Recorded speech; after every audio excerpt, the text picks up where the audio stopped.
சரி.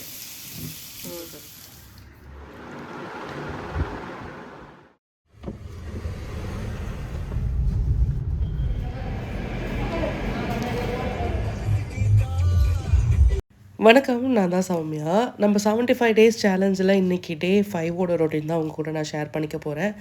காலையில எப்பயும் போல சீக்கிரமா எழுந்தாச்சு. நேத்து மருதாணிலாம் வச்சிருந்தேன்ல, ஸோ அதோட கலர் வந்து ஓரளவுக்கு புடிச்சிருந்தது. அண்டு அரைக்கிற அன்னைக்கே வைங்க. அப்பதான் இன்னுமே டார்க்கா புடிக்கும். அண்ட் காலையில எழுந்து கொஞ்சம் ஃப்ரெஷ் அப் ஆயிட்டு, ஃபர்ஸ்ட்டு தண்ணி குடிக்கிறதுக்காக கொஞ்சம் ப்ளைனா ஹாட் வாட்டர் எடுத்து வச்சுட்டேன். ஸோ அது கூட கொஞ்சமா கிராம்பு போட்டு கொதிக்க வச்சு மூடி வச்சுட்டு வாக்கிங் போக ஸ்டார்ட் பண்ணிட்டேன். ஒரு 1 ஹவர் வாக்கிங்.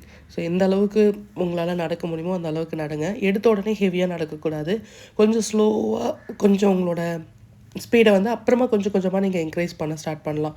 ஸோ கொஞ்சம் இன்க்ரீஸ் பண்ணி அதுக்கப்புறமா திரும்ப நீங்க எப்படி நம்ம ஒர்க் அவுட் பண்ணும்போது வார்ம் அப் பண்ணிவிட்டு அதுக்கப்புறம் ஒர்க் அவுட் பண்ணிவிட்டு திரும்ப நம்ம பாடியை கூல் பண்ணுறதுக்கு எக்ஸசைஸ் பண்ணி ஸ்டாப் பண்ணுவோமோ வாக்கிங்கும் அதே மாதிரி தான். நீங்கள் எடுத்தோடனே ஹெவியாக நடந்தீங்க அப்படின்னா உங்களால் நடக்க முடியாது. ஸோ ஒரு 10 நிமிஷம் நல்லா ஸ்லோவாக கொஞ்சம் உங்கள் பாடியை வார்ம் அப் பண்ணிவிட்டு நான் நடக்க போகிறேன்றதை உங்களோட மைண்ட் செட்லாம் ப்ரிப்பேர் பண்ணிவிட்டு அதுக்கப்புறம் நீங்கள் ஃபாஸ்ட்டாக நடக்க ஆரம்பிக்கலாம். ஸோ இப்போதைக்கு நாங்கள் வந்து ஒரு 1 ஹவரில் வந்து பார்த்திங்கன்னா ஒரு 6000 ஸ்டெப்ஸ் வரைக்கும் கவர் பண்ணுற மாதிரி நடந்துகிட்ருக்கேன். ஸோ அவ்வளோதான். அண்ட் அப்படியே கொஞ்சம் சன்ரைஸ் பார்க்கலான்னு சொல்லிட்டு ஹார்பர் பக்கம் வந்து போயிருந்தேன். அங்கே போயிட்டு கொஞ்ச நேரம் அங்கே உட்காந்துட்டு கொஞ்ச நேரம் அந்த வேடிக்கைலாம் பார்ப்போம்ல, ஸோ அந்த மாதிரி பார்த்துட்டு அதுக்கப்புறமா தான் வருவோம். அண்டு இது வந்து எங்களுக்கு அந்த ஸ்பாட் இருக்கிறதுனால நாங்கள் உட்காரேன். ஸோ நிறைய பேர் வந்து நீங்கள் எங்கே இருக்கீங்க அப்படிலாம் கேட்டிருந்தீங்க. ஸோ நான் வந்து இருக்கிறது பாண்டிச்சேரி. ஸோ சீஷோர் ஏரியா தான். ஸோ அதனால் அங்கே டெய்லியும் நம்ம போய் பீச்செல்லாம் பார்க்கலாம். ஸோ நிறைய பேரால் பார்க்க முடியாது, எங்களால் ஹில் ஸ்டேஷனை பார்க்க முடியாதுல்ல, அந்த மாதிரி தான். ஸோ அங்கே கொஞ்ச நேரம் உட்காந்து இருந்துட்டு அண்ட் ஃபோட்டோஸ் எடுக்கிறது அண்டு கொஞ்சம் வீடியோஸ் எடுக்கிறது அந்த மாதிரிலாம் பண்ணுவோம். அண்டு இது வந்து கொஞ்சம் வாக்கிங் வந்து நம்ம வெயிட் லாஸை தாண்டி வெயிட் லாஸ்க்கு ரொம்ப இம்பார்ட்டண்டானது ரொம்ப மைண்ட் செட். ஸோ மைண்ட் நல்லா ஃப்ரீயாக ஹாப்பியாக இருந்துச்சு அப்படின்னா நம்மளால் என்ன வேணாலும் பண்ண முடியும். சப்போஸ் நமக்கு மைண்ட் செட் சரியில்லை அப்படின்னா கீழே இருக்கிற ஒரு பின்னை கூட நம்மளால் எடுத்து வைக்கவே முடியாது. ஸோ அதனால் அது ஞாபகம் வச்சுக்கோங்க. நம்ம நினச்சாதான் ஒரு விஷயத்தை நம்மளால் பண்ண முடியும். நம்ம நினைக்கல அப்படின்னா அது நமக்கு நடக்கவும் நடக்காது. ஒரு விஷயத்துக்காக நம்ம எஃபர்ட் போடுறோம், அதுக்காக உழைக்கிறோம் அப்படின்னா அது நம்ம கைக்கு கிடைக்கும். ஸோ எதுவுமே பண்ணலை அப்படின்னா அது கை கிடைக்காது. ஸோ அதுக்கப்புறம் நம்ம யாரையுமே குறையும் சொல்லவும் கூடாது. ஏன்னா நம்ம நம்ம மேலே இருக்கிற எஃபர்ட், நம்ம லவ் அதெல்லாமே ஃபர்ஸ்ட் ரொம்ப முக்கியம். ஸோ அதனால் அதை ஃபர்ஸ்ட்டு பண்ணணும். அண்ட் அங்கே கொஞ்சம் நேரம் ஒரு 10 மினிட்ஸ் ஆச்சும் உட்காந்துட்டு வருவோம். ஸோ கொஞ்சம் பாடி வந்து ரிலாக்ஸ் ஆகிடும். அதுக்கப்புறம் திரும்ப நடக்க ஸ்டார்ட் பண்ணோம் அப்படின்னா ஒரு ஒரு ஒரு 20 மினிட்ஸ் 30 மினிட்ஸ் ஆகும் வீட்டுக்கு வர்றதுக்கு. ஸோ அதுக்கப்புறம் வீட்டுக்கு வந்துட்டு அடுத்த ரொட்டீன் எல்லாத்தையுமே நம்ம ஷேர் பண்ணோம். ஸோ நான் வந்து இந்த வெயிட் லாஸ் ஜேர்னிக்காக என்ன பண்ணுறேன்றதை மட்டும் தான் வீடியோவில் கவர் அப் பண்ணியிருக்கேன். ஸோ வீட்டில் என்னெல்லாம் பண்ணுறேன், என்ன வேலை அதெல்லாமே வந்து அதெல்லாம் போட்டால் ரொம்ப லாங் ஆகிடும். ஸோ அதுக்காக தான். அண்ட் வீட்டுக்கு வந்துட்டு அண்டு கொஞ்சமாக தண்ணி குடிச்சிட்டு இன்றைக்கி ஃப்ரைடே, ஸோ அந்த வேலை எல்லாமே இருக்குது. அதெல்லாமே ரெடி பண்ணணும். அண்ட் எனக்கு கோல்டு அதிகமாக இருக்கிறதுனால நான் ஆல்வேரா வந்து யூஸ் பண்ணலை. அது என்ன கோல்டு, அது மருதாணி வச்சது அண்ட் அப்படியே கொஞ்சம் கொஞ்சமாக சில்லுன்னு ஜூஸ்லாம் குடித்தது அப்படின்ட்டு எனக்கு கோல்டு அதிகமாகிடுச்சு. அதனால இன்றைக்கி நான் ஆலோவேரா வந்து யூஸ் பண்ணலை. ஸோ டேரெக்டாக வெயிட் மட்டும் செக் பண்ணிக்கிட்டேன். ஸோ வெயிட் டிஃப்ரென்ஸ் இருந்துச்சு. ஸோ நேற்றுக்கும் இன்றைக்கும் வெயிட் டிஃப்ரென்ஸ் இருந்துச்சு. நான் போகிறப்ப கிராம்பு கொதிக்க வச்சு தண்ணி வச்சுட்டு போயிருந்தேன்ல, அதை தான் குடிச்சிருக்கேன். ஸோ அதுக்கப்புறம் ஃபோனை வந்து வீடியோ எடிட் பண்ணி சார்ஜ் போட்டுட்டு அண்டு குக்கிங் வேலை எல்லாமே முடிச்சிட்டேன். ஸோ காலையிலே சாதம் வச்சுட்டு மீன் குழம்பு வச்சுருந்தேன். அம்மா வந்து கொஞ்சம் மீன் கொடுத்துருந்தாங்க. மாங்காய் போட்டு கொஞ்சம் புளிப்பாக, கொஞ்சம் இல்லை எங்களுக்கு கொஞ்சம் புளிப்பாக பிடிக்கும், அதனால் புளிப்பாக குழம்பு வச்சுட்டு அண்ட் வீட்டு வேலை எல்லாமே முடிச்சாச்சு. ஸோ கிச்சனை ஃபுல்லாக க்ளீன் பண்ணியாச்சு. வெசல்ஸ் எல்லாத்தையுமே வாஷ் பண்ணி வச்சுட்டேன். வீடும் ஃபுல்லாக வந்து தண்ணி அவங்க அப்பா வந்து தொடச்சி கொடுத்துட்டாங்க. ஸோ இதுக்கப்புறம் சாமிக்கு எல்லாத்தையுமே பூ போட்டு அதுக்கப்புறம் நம்ம சாமி கும்பிட வேண்டியதான். ஸோ இதெல்லாம் நான் வந்து கவர் பண்ணலை. சும்மா என்ன ஓவராலாக அடுத்தது என்ன வேலைலாம் செய்வேன் அப்படின்றத உங்ககிட்ட நான் ஷேர் பண்ணிக்கிறேன், அவ்வளோதான். அண்டு பூஜை பாத்திரம் வந்து நான் லெமன் அண்டு சபீனா வச்சு தான் வாஷ் பண்ணுவேன். நிறைய பேர் அதை கேட்டிருந்தீங்க. அதனால் இன்னொரு ரீசன், தண்ணி வந்து உப்பாக இருந்துச்சு அப்படின்னா மேபி உங்களோட பாத்திரம் சீக்கிரமாக அந்த டல் ஆகிறதுக்கு ஒரு ரீசனாக இருக்கும். ஸோ நீங்கள் நல்ல தண்ணியில் வாஷ் பண்ணிங்க அப்படின்னா பளிச்சுனே இருக்கும். அண்டு பாப்பா வந்து நைட் அம்மா வீட்டில் தான் இருந்தா. ஸோ காலையில் கோவிலுக்கெலாம் போயிட்டு அவங்க நல்லா ஃப்ரெஷ்ஷப் ஆகிட்டு அவங்க பட்டையோடு வந்திருந்தாங்க. அண்டு எவ்ரி ஃப்ரைடே அவங்க போவாங்க. ஸோ உங்களுக்கும் கொஞ்சம் பீஸ்ஃபுல்லான ஒரு மைண்ட் செட் வேணும் அப்படின்னா அங்கே மாதிரி கோவிலுக்கெலாம் போங்க. ஸோ எந்த சாமி வேணாலும் கும்பிடலாம். ஆனால் கொஞ்சம் பீஸ்ஃபுல்லாக இருந்துச்சு அப்படின்னா பெட்டராக இருக்கும். அண்ட் அவங்க அப்பாவுக்கு இன்றைக்கி பர்த்டேன்னு நினச்சிட்டு அவங்க அப்பாவுக்கு இன்றைக்கி வந்து விஷ் பண்ணிகிட்டு இருந்தாங்க. ஸோ அவருக்கு நாளைக்கு தான் பர்த்டே. ஸோ அதனால் அப்படியே அவங்க கொஞ்சம் நேரம் விளையாடிட்டு இருந்தா. அண்ட் காலையில் பிரேக்ஃபாஸ்ட்டுக்கு நான் வந்து கேரட்டும் கோக்னட்டும் போட்டு ஒரு ஜூஸ் தான் எடுத்துக்க போகிறேன். அண்ட் இது கூட வந்து நீங்கள் கொஞ்சம் சீட்ஸ் அண்ட் நட்ஸ் ஏதாச்சும் எடுத்துக்கலாம். ஸோ காலையில் நல்லா ஹெவியாக ப்ரோட்டீன் ரிச்சாக எடுத்துக்கிறது ரொம்ப நல்லது. ஸோ காலையிலே படைச்சதுக்கு அப்புறம் சாப்பிட்லான்னு சொல்லிட்டு நான் அப்படியே விட்டுட்டேன். அண்ட் அவ்வளோதான். ஸோ சாமிலாம் கும்பிட்டு முடிச்சுட்டேன். அண்டு இந்த பூஜைலாம் ரெடி பண்ணுறதுக்கு எனக்கு ஆல்மோஸ்ட் ஒரு 1 hour ஆகும். ஸோ 2 மணி நேரம் நான் வந்து வீடியோலேருந்து காணாமல் போயிடுவேன். அந்த வீட்டுக்கு வந்துட்டு ஒரு 2 மணி நேரம் எனக்கு வீடை ஃபுல்லாக எடுத்த பொருளை எடுத்த இடத்துல வச்சுருவேன். ஸோ வீடை க்ளீனாக மெயின்டைன் பண்ணுறதுக்கு அது ஒரு மெயின் ரீசன். அண்ட் ஏதாச்சும் டஸ்ட் இருக்குது அப்படின்னா பார்த்த உடனே அந்த இடத்த க்ளீன் பண்ணுவேன். ஸோ அந்த மாதிரி ஏதாச்சும் ஒன்று பண்ணிகிட்ருப்பேன். வீடை க்ளீன் பண்ணுறது வந்து ஒரு தெரப்பி மாதிரி. ஸோ எனக்கு அது ரொம்ப பிடிக்கும். சப்போஸ் கலைஞ்சி இருந்துச்சு அப்படின்னா அதை பார்த்தாலே எனக்கு அப்படியே டென்ஷன் ஆகும். சில டைமில் கலைஞ்சிருந்தாலும் பரவாயில்ல அப்படின்னு சொல்லிட்டு நான் மாட்டிய வேலையை பார்த்துட்ருப்பேன். ஸோ நம்மளோட அந்த மூடை பொறுத்து அது வந்து சேஞ்ச் ஆகும். அண்டு சாமி கும்பிட்டு முடிச்சுட்டு அதுக்கப்புறமா சாமிக்கு பூலாம் பர்ச்சேஸ் பண்ணுறது வந்து பார்த்திங்கன்னா என்றைக்கு விலை கம்மியாக இருக்கோ அன்றைக்கி வாங்கி வச்சுப்பேன். நான் இது ஆல்ரெடி ஷேர் பண்ணியிருக்கேன். அண்ட் எப்பயுமே ஹெவியாக டெக்கார் இருக்குமா அப்படின்னு கேட்டால் எப்போயெல்லாம் எனக்கு தோணுதோ அப்போலாம் பண்ணுவேன். சில டைமில் ஒரே ஒரு பூ மட்டும் வச்சு சாமி கும்பிட்டுப்பேன். ஸோ அவ்வளோதான். அண்டு இன்றைக்கி காலையில் வேலை எல்லாமே முடிஞ்சிருச்சு. ஒரு 10:30க்கெலாம் வந்து படைச்செல்லாம் முடிச்சாச்சு. ஸோ அதுக்கப்புறமா ஒரு 11 o'clock தான் என்னோடய ஃபாஸ்டிங்கை பிரேக் பண்ணோம் அப்படின்றதுனால அதுக்கப்புறமா நான் என்னோடய வேலை எல்லாமே பார்த்துப்பேன். இந்த ஜூஸில் 2 ஏலக்காய் மட்டும் நான் ஆட் பண்ணிக்கிட்டேன். வெறும் கேரட் குடிக்காமல் நம்ம கோக்னட்டோடு சேர்த்து குடிக்கும்போது அதோட எஃபர்ட் இன்னும் அதிகமாக இருக்கும். நமக்கு உடம்புக்கு சேர வேண்டிய அந்த பீட்டா கேரட்டின் இருக்குல்ல, ஸோ அது எல்லாமே கரெக்டாக போய் சேர்ந்துடும். அது ஒரு குட் ஃபேட் அப்படின்றதுனால உங்களுக்கு ரொம்ப ரொம்ப நல்லதும் கூட. எனக்கு இந்த ஜூஸ் ரொம்ப பிடிக்கும். அண்ட் குரூப்பில் இருக்க நிறைய பேருக்கு இந்த ஜூஸை நான் நிறைய டைம் சஜஸ்ட் பண்ணியிருக்கேன். எப்பவுமே ஃபைபர் கண்டென்ட் அதிகமாக இருக்கணும். அதனால நான் என்ன பண்ணுவேன்னா பெரிய ஓட்டை உள்ள ஜல்லடையில் நல்லா வந்து எந்த அளவுக்கு அந்த வேஸ்ட் எதுவும் வெளியே போகாமல் ஜூஸோடு கலந்து வர அளவுக்கு எடுத்துப்பேன். ஸோ அப்படி தான் குடிப்பேன். அது நீங்கள் அப்படியே கேரட்டும் கோக்னட்டும் சாப்பிட்டாலும் சரி தான். ஸோ அது ஒருத்தவங்களோட ஆப்ஷனில் பொறுத்து இருக்குது. நான் இது கூட கருவேப்பிலை கொஞ்சமாக எடுத்திருந்தேன். அந்த பேரிச்சம்பழமும் அண்ட் முந்திரி பயிர் கொஞ்சம் எடுத்திருக்கேன். ஸோ பாப்பா வந்து அதை சாப்பிடுவாள். அவள் வந்து முடி கொட்டும், நீங்கள் இதை சாப்பிட்டிங்கன்னா ரொம்ப நல்லது, அண்டு கண்ணெலாம் நல்லா தெரியும் அப்படின்ட்டு ஏதாச்சும் சொல்லி நம்ம சாப்பிட வைக்கணும். அதே மாதிரி நான் என்னெல்லாம் என்னோடய பிளேட்டிங்கில் வச்சு சாப்பிட்றேனோ அவளுக்கும் அது ரொம்ப பிடிக்கும். இது ஒரு குட் ஹேபிட்டாக கூட நான் எடுத்துப்பேன். ஏன்னா நம்மளை பார்த்துட்டு நம்ம என்ன பண்ணுறோமோ அதை பசங்க ஃபாலோ பண்ணுவாங்க இல்லையா? ஸோ அந்த மாதிரி தான் அவள் ஒரு 4 கருவேப்பிலையும் ஒரு பேரிச்சம்பழமும் சேர்த்து வச்சு சாப்பிட்டுட்டான். ஸோ அதோட என்னோடய பிரேக்ஃபாஸ்ட்டை காலையில் ஒரு 11 o'clock, எஸ் கரெக்டாக 11 o'clock நான் எடுத்துக்கிறேன். அப்புறம் கொஞ்சம் வெளியே வேலை இருந்தது. அண்ட் அவருக்காக கிஃப்ட் வாங்கலான்னு சொல்லிட்டு போயிருந்தேன். இந்த கடையை நாங்கள் ரொம்ப நாளாக கிராஸ் பண்ணிகிட்டே இருப்போம்.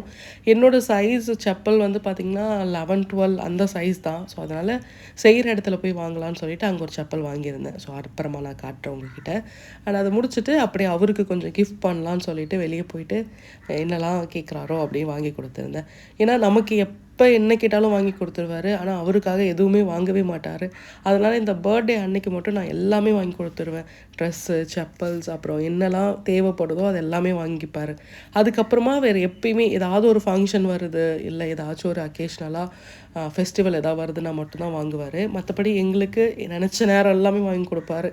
அதனால் எல்லாருமே அப்படி தான். ஸோ அப்பாலேருந்து அண்ட் ஹஸ்பண்டாக இருக்கவங்க, தம்பியாக இருக்கிறவங்க எல்லாருமே. என் தம்பிலாம் வந்து அவனுக்காக எதுவுமே வாங்க மாட்டான். ஆனால் நாங்கள் எது கேட்டாலும் வாங்கி கொடுத்துருவோம். ஸோ அந்த மாதிரி தான். அண்ட் அவருக்கு என்ன வேணுமோ அதெல்லாமே வாங்கி கொடுத்துட்டேன். அண்ட் மதியம் லஞ்சுக்கு அந்த குடமிளகா வந்து அம்மா கிட்ட பொரிக்க சொல்லியிருந்தேன். ஏன்னா நான் காலையில் வெளியே போகிறேன், லேட் ஆகிடும் அப்படின்றதுனால. அண்ட் மீன் குழம்பு, அதில் மீன் எடுத்துக்கிட்டேன். ஒரு கப்பு ரைஸு, கொஞ்சமாக வெங்காயம், மீன் குழம்போட வெங்காயம் வச்சு சாப்பிட்டா நல்லாயிருக்கும் அப்படின்றதுனால. ஸோ வெஜிடபிள் எல்லாமே என்கிட்ட கொடுத்துட்டாரு. நீயே சாப்பிடு, அப்போ தான் உனக்கு ஃபில்லிங்காக இருக்கும் அப்படின்னு சொல்லிட்டு. சரி அவருக்காக 2 முட்டை மட்டும் பொடி மாஸ் பண்ணிக்கிறேன்னாரு. சரி ஓகேன்னு சொல்லிட்டு அதையும் ரெடி பண்ணி கொடுத்து 2 பேரும் சாப்பிட்டுட்டோம். அண்ட் ஈவினிங் போல் பிளாக் காஃபி போடலான்னு சொல்லிட்டு சுடு தண்ணி வச்சுருந்தேன். ஸோ சுடு தண்ணி அப்படியே அந்த இந்த பாத்திரம் வந்து கொஞ்சம் தண்ணி கம்மியாக இருந்துச்சு அப்படின்னா சாஞ்சிடுது. அது எதனாலன்னு எனக்கு தெரியல. அந்த வெயிட் வந்து பேலன்ஸ் பண்ண தெரியல. அதனாலயா நான் கொஞ்சமாக காஃபி மட்டும் தானே வேணும்னு சொல்லிட்டு கொஞ்சமாக சுடு தண்ணி வச்சுருந்தேன். காஃபி பவுடரில் நல்லா கொதிக்கிற தண்ணியை ஊற்றி ஒரு 2 நிமிஷம் விட்டுட்டோம் அப்படின்னா நமக்கு பிளாக் காஃபி ரெடி ஆகிடும். ஸோ எனக்கு பிடிக்கும். ஸ்டார்டிங்கில் எனக்குமே கஷ்டமாக தான் இருந்தது குடிக்கிறதுக்கு. ஆனால் இப்போ பழகிடுச்சு. அண்ட் நான் வந்து உட்காந்து காஃபி குடிக்கிறேன் அப்படின்றதுனால பாப்பாவும் என்ன பண்ணான்னா சுடு தண்ணி எடுத்துகிட்டு வந்து வச்சுருந்தா, அவள் ஒரு கப்பில் சுடு தண்ணி குடிக்கிறதுக்காக. அண்ட் ஃப்ரூட்ஸும் நான் சாப்பிடும்போது அவளும் சாப்பிடுவாள். நீங்கள் வந்து பசங்கக்கிட்ட இப்போ நம்ம என்னெல்லாம் பண்ணுறோம் அதெல்லாம் ஃபாலோ பண்ணுறாங்கல்ல. ஸோ அந்த மாதிரி தான் குட் ஹேபிட்டும் ஃபாலோ பண்ணுவாங்க. ஸோ நம்ம என்ன பண்ணுறோமோ அது ஃபாலோ பண்ணுவாங்க. அதுக்கு வந்து ஃபார் எக்ஸாம்பிள் இது தான். ஸோ நான் உட்காந்து காஃபி குடிக்கிறேன், ஃப்ரூட் சாப்பிட்றேன்னு சொல்லிட்டு அவளும் கொஞ்சம் வார்மாக தண்ணியும் கூட ஃப்ரூட்ஸும் சாப்பிட்டா. அண்ட் நம்ம எந்த அளவுக்கு ஃபோன் யூஸ் பண்ணுறோமோ அதே மாதிரி தான் குழந்தைங்களும் ஃபோன் யூஸ் பண்ணுறாங்க. ஸோ அதுவுமே நம்ம யூஸ் பண்ணுறத பொறுத்து தான் இருக்குன்றத இதில் நான் கண்டிப்பாக தெரிஞ்சுக்கிட்டேன். ஸோ முடிஞ்ச அளவுக்கு அவளை வந்து கொஞ்சம் பிஸியாகவும் இல்லை ஏதாவது கொஞ்சம் பிஸியாக வச்சுக்கிறது தான் பெட்டர். இன்னும் கொஞ்சம் நாளில் ஸ்கூல்லாம் தொடங்கிடும், அதுக்கப்புறம் ஓகே ஆகிடும். அதுதான். அண்டு அப்படியே வந்து நாங்கள் இப்போ வெளியே கிளம்புற வேலை வந்துடுச்சு. அண்டு வெளியே வந்து ஒரு 5 ஃபோட்டோ ஃப்ரேம் வந்து கேட்டிருந்தாங்க. ஸோ அவங்க வந்து கண்ணாடி வச்சு கேட்டதுனால ஸோ டேரெக்டாக நீங்களே வந்து டெலிவரி பண்ணிவிடுங்க, நாங்கள் டெலிவரி சார்ஜஸ் எல்லாமே கொடுத்துட்றேன் அப்படின்னு சொல்லியிருந்தாங்க. ஸோ அதுக்காக தான் கிளம்பியாச்சு. அண்ட் இந்த குர்த்தி பற்றி ஒரு சிஸ்டர் கேட்டிருந்தாங்க. ஆக்சுவலாக இது நான் வந்து ஷாப்பில் தான் வாங்குகிறேன், ஆன்லைனில் வாங்கலை. ஸோ ஆன்லைனில் வாங்கினா அந்த அளவுக்கு எனக்கு கம்ஃபர்டபுளாக இல்லை, கிளாத்தும் நல்லா இருக்க மாதிரி தெரியல. ஸோ அதனால தான். அண்டு இது வந்து பார்த்திங்கன்னா ஒரு 700 என்னவோ வாங்கியிருந்தேன். ஸோ எப்பயும் வாங்குகிற லோக்கல் ஷாப்பில் தான் வாங்கியிருந்தேன். அண்டு பேக் புதுசாக வாங்கியிருந்தேன், அதையும் எடுத்துக்கிட்டு அப்படியே கிளம்பியாச்சு. அண்ட் போகிற வழியில் அர்ஜெண்ட்டாக ஒரு 2 கொரியர் மட்டும் டிஸ்பேட்ச் இருந்துச்சு, அது மட்டும் ஒரு ஆந்திராவுக்கு அனுப்பணும் அப்படின்றதுனால சரி ஓகே அப்படின்னு சொல்லிவிட்டு அதை எடுத்துகிட்டு போயிட்டு ஃபாஸ்ட்டு கொரியர் போட்டுட்டு அதுக்கப்புறமா நாங்கள் வந்து கிளம்பிட்டோம். அண்டு இந்த மாதிரி ப்ராடக்ட்ஸ் ஏதாச்சும் வாங்கணும் அப்படின்னா நான் ஃபோன் நம்பர் வந்து கமெண்ட்லேயும் அண்ட் டிஸ்கிரிப்ஷன்லேயும் வைக்கிறேன். ஸோ அந்த நம்பருக்கு நீங்கள் வாட்ஸ்அப் பண்ணிங்க அப்படின்னாலே ஓகே தான். அண்ட் என்னோடய இன்னொரு பேஜ் வந்து பார்த்திங்கன்னா முறைவாசல்னு இன்ஸ்டாவில் இருக்கும். ஸோ பூஜைக்கு தேவையான எல்லா ப்ராஸ் ஐட்டம்ஸும் கிடைக்கும். ஸோ ப்ராஸு, ஐம்பொண்ணு அந்த மாதிரி எல்லாமே கிடைக்கும். ஸோ உங்களுக்கு இன்ட்ரெஸ்ட் இருந்துச்சுன்னா மட்டும் நீங்கள் செக் பண்ணி பாருங்கள். அண்ட் அதுக்கப்புறம் நாங்கள் ஃபஸ்ட்டு கொரியரை போட்டுட்டு அதுக்கப்புறமா கிளம்பிடலாம் அப்படின்றதுனால. அண்ட் இது வந்து அர்ஜெண்ட் அப்படின்றதுனாலும் அண்ட் அதே மாதிரி அவங்க கேட்டது வந்து மிரர் ஃபோட்டோ. நாங்கள் மோஸ்ட் ஆஃப் மிரர் வந்து கொரியர் பண்ண மாட்டோம், மேட் ஃபினிஷ் போட்டு தான் பண்ணுவோம். ஏன்னா ஃபாஸ்ட்டாக பண்ணப்போ அந்த மிரர் வந்து உடஞ்சிடுச்சு. அந்த சிஸ்டர் எனக்கு இன்னும் ஞாபகம் இருக்காங்க. ஸ்டில் இது வரைக்கும் என்கிட்ட அது அவங்க பர்ச்சேஸ் பண்ணிகிட்டே இருக்காங்க. அண்ட் அவங்களும் ஆந்திரா தான். ஸோ அவங்க ஃபாஸ்ட்டு போனது அதுதான்.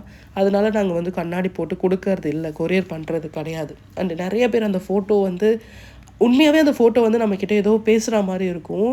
நிறையா வந்து ஏதோ நமக்கு கவலையாக அந்த ஃபோட்டோ பார்க்கும்போது நான் இருக்கேன், நான் பார்த்துக்கிறேன் அப்படின்னு சொல்கிற மாதிரி எனக்கு தோணும். அது வந்து ஒரு மாதிரி ஒரு பிலீவ் தான். ஸோ எது வந்தாலும் பார்த்துக்கலாம் அப்படின்னு ஒரு நம்பிக்கை வந்துடும். ஸோ எங்கே போனாலும் ஃபாஸ்ட் ஒரு அட்டண்டன்ஸை போட்டுட்டு அப்படியே கிளம்பிடுவேன். அண்ட் போகிற வழியில் லைட்டாக பசிக்குதுன்னு சொன்னார். எனக்கு வாட்டர் பாட்டில் மட்டும் வாங்கி கொடுங்க அப்படின்னு சொல்லியிருந்தேன். சரி அப்படின்னு சொல்லிவிட்டு என்னை டெஸ்ட் பண்ணுறதுக்காக போண்டா, அதுக்கப்புறம் வந்து உனக்காக நான் ராகி அடை வாங்கிட்டு வந்திருக்கேன், நீ வேணால் சாப்பிட்டு பாரு அப்படின்னு சொல்லியிருந்தாரு. நான் சொன்னேன் இல்லை, வெளியே ஒரு தடவை நான் ஹெல்த்தியாக சாப்பிட்றேன்னு ப்ராக்டிஸ் பண்ணேன் அப்படின்னா ஸோ திரும்ப வெளியே போகிறப்பெல்லாம் இது ஹெல்தி தானேன்னு ஏதாச்சும் நான் சாப்பிட்டுடுவேன், அதனால் எனக்கு அதெல்லாம் தேவையில்லை அப்படின்னாரு. சரி நான் உன் கையில் கொடுக்குறேன், எனக்கு நீ வந்து இதை நீ தான் கொடுக்கணும் அப்படின்னு சொல்லியிருந்தாரு. சரின்ட்டு ஒரு வேளை நான் சாப்பிடுவேனா என்னான்னு டெஸ்ட் பண்ணாரான்னு தெரியல. ஆனால் ஒரு மைண்ட் செட் வந்துருச்சு அப்படின்னா அதுலேருந்து நான் வெளியே போகவே மாட்டேன், எனக்கு அது தெரியும். அது வர வைக்கிறது தான் ரொம்ப கஷ்டம். அண்ட் அவங்களுக்கு டெலிவரிலாம் கொடுத்துட்டு அங்கே வீடியோ ஃபோட்டோஸ் வந்து எடுக்க மறந்துட்டேன் ஆக்சுவலாக. சரி அப்புறமா அப்படியே நான் வந்து என்னோடய சின்சியாரிட்டி பாருங்கள். ஸோ நோட்டு கூட நான் எடுத்துகிட்டு வந்துட்டேன். திரும்ப ரிட்டன் வரும்போது மணி ஆல்மோஸ்ட் 10 மணி ஆகிடுச்சு. சரி ஓகே எல்லாத்தையும் எழுதிக்கலாம்னு சொல்லிட்டு எழுத ட்ரை பண்ணேன், எழுதலாம் முடியல. அண்டு கோல்டு வந்து ரொம்ப ஹெவியாகிடுச்சு, மூச்சு விட முடியாமல் ரொம்ப கஷ்டப்படுற மாதிரி ஆகிடுச்சு. ஃபஸ்ட்டு டேவே சொல்லியிருந்தாரு ஹாஸ்பிட்டல் போயிடலாம் அப்படின்ட்டு. ஸோ நான் தான் சரி சார் சும்மா கோல்டு தானே சரியாயிடும் அப்படின்னு சொல்லிட்டு நான் வந்துட்டு கேர்லெஸ்ஸாக விட்டுட்டேன். அது என்னாச்சு அப்படின்னா ஸோ மூச்சே விட முடியல. வரும்போது ரொம்ப டயர்டாகிட்டேன். என்னால் எப்படி சொல்கிறது, ரொம்ப நாளைக்கு எதுவுமே பண்ண முடியாதான்ற பயம் வேறு வந்துருச்சு. எழுந்து நடக்கலாம் முடியாது, அப்புறம் இது வந்து பிரேக் ஆகிடும் அப்படின்னு சொல்லிட்டு பயந்துட்டு சரி ஹாஸ்பிட்டல் மட்டும் போயிடலாம் அப்படின்னு சொல்லியிருந்தேன். ஏன்னா சுத்தமாக வந்து தும்மல் வந்துகிட்டே இருக்குது, கண்டினியூஸாக தும்மல். அது ஒரு மாதிரி இரிட்டேட்டிங்காக இருந்துச்சு. சரி டேப்லெட் கொடுப்பாங்கன்னு சொல்லிட்டு போனால் 2 இன்ஜெக்ஷன் எழுதி கொடுத்துட்டாரு டாக்டர். ஸோ போய் 2 இன்ஜெக்ஷன் போட்டுக்கோங்க அப்படின்னு சொல்லிட்டு. ஏன்னா ரொம்ப கோல்டு அதிகமாக இருக்குது, தூங்கவே முடியாது அப்படின்னு சொல்லிட்டாங்க. அங்கேயே மணி 11 மணி ஆகிடுச்சு. எனக்கு ரொம்ப கஷ்டமாயிடுச்சு. என்னோடய தாட் எல்லாமே என்ன இருந்ததுன்னா மறுநாள் என்னால் எந்திரிக்க முடியாதுன்ற தாட் வந்துருச்சு. ஏன்னா எனக்கு தெரியும் இப்போ இங்கேயே எனக்கு லேட் நைட் ஆகிடுச்சு, நாளைக்கு எப்படி பண்ண போகிறேன்றது. ஸோ நாளைக்கு வீடியோ பார்க்கணும் அப்படின்னா சேனலை கண்டிப்பாக சப்ஸ்கிரைப் பண்ணி வச்சுக்கோங்க. இதெல்லாம் சும்மா கோல்டு தான், எது வந்தாலும் பார்த்துக்கலாம். அண்ட் நாளைக்கு ஒரு வீடியோவில் நான் உங்களை சந்திக்கிறேன். And then take care and சேஃபாக இருங்க. பாய் அண்ட் சேஃபாக இருங்க. தேங்க்யூ.